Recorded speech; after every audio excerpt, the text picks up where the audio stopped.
Magandang araw po, welcome po sa aking channel, Lubnoy TV. Para sa 10. Meron po ba kayong mga properties na napapabayaan or non-performing assets? Plan nyo ibenta, pero wala kayong oras sa pagbibenta nito. Kung ito'y pagkakatiwala nyo po sa amin, tawag lang po kayo sa aking numero, usap po tayo, gawin ko po ng video for free. Yes, libre po, wala po kayong babayaran. Tutulungan pa namin kayong mabenta ang inyong property. Kami na po bahala sa marketing, sa boosting or paid ads, even sa tripping. Hindi na po kayo mapapagod sa pag-entertain ng mga buyers. Kami na po bahala sa lahat. Tawag lang po kayo. Nandito po tayo ngayon sa Daang Hari, kung saan meron po tayong bagong video presentation. Isang income-generating property na 6-door apartment. May lot area po ito na 150 square meters. At sa dokumento naman po nito, ito'y titulado at buhay po ang may-ari. Kaya wala po kayong magiging problema sa documentation o sa transfer ng title. Ang monthly income po nito pag occupied lahat ng 6 units ay 18,000 pesos. Pero hindi naman po ito napabakante, gawa ng napaganda po ng lokasyon. 2 blocks away lang po ito from Daang Hari at sa lahat ng business establishments dito sa area. Kaya sa ngayon po, hindi ko po maipapakita sa inyo ang loob ng unit gawa ng meron pong mga tenant. Kumbaga privacy naman po para sa kanila. Pero upon tripping, pwede naman po tayo makisuyo na i-check natin ang loob nito. Sa structure, maayos pa naman po siya. Siguro, retouch na lang po ng pintura ang gagawin nyo dito. At once na ma-refurbish nyo po ito, possible po na pwede nyong iangat na ang monthly rental. Dito po sa likod ko ay meron na pong steel gate at dito naman po sa harapan ay kakasya ang dalawang sasakyan. Isang sedan at isang SUV. So mula naman po dito, meron pong hallway na diretso na yan hanggang dun sa dulo.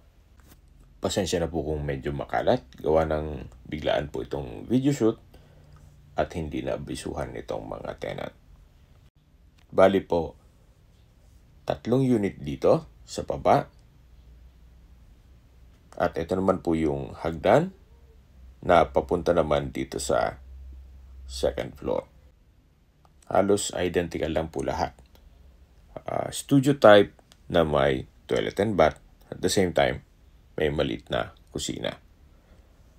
So, dito na po tayo sa pangalawang palapag kung saan meron din po ditong 3 unit. Habang pinagmamasdan niyo po ito, pag-usapan na natin ang distance, location at travel time. Gaya po nabanggit ko sa inyo kanina, ito po ay 2 blocks away from Daang Hari or walking distance.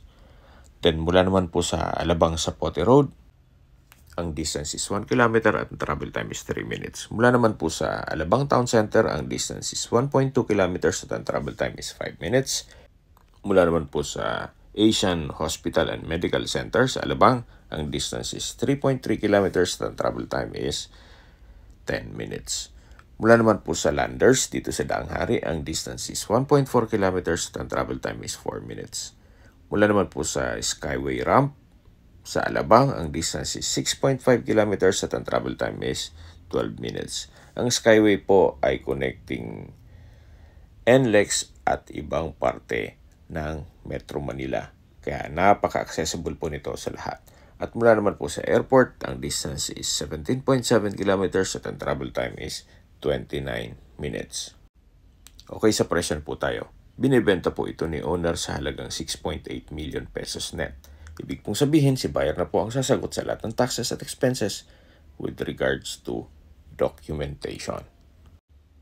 Kung may mga katanungan po kayo, tawag lang po kayo sa aking numero. At sa mga kababayan naman natin, nasa ibang bansa, meron po akong Telegram. Sa mga iPhone user naman, may iMessage. Meron din pong Imo, Skype, Viber at WhatsApp. Same number lang po, 0917-316-3399. Sa mga nagtatanong naman po ng aming Facebook, meron po aming Facebook page, Nob9 TV at Facebook Reels video. Meron din pong TikTok at Instagram. Meron din po kami ibang YouTube channel na The Nob9 TV channel at AC Listings. Sana po na ibigyan yung aming video presentation. Paki-like and subscribe na po sa aking channel para ma-update din po kayo sa aking future listings. Kung sakali po hanap niyo yung mas malaking sukat ng lupa, meron din po kami ibang listings na pwede niyong pagpilian.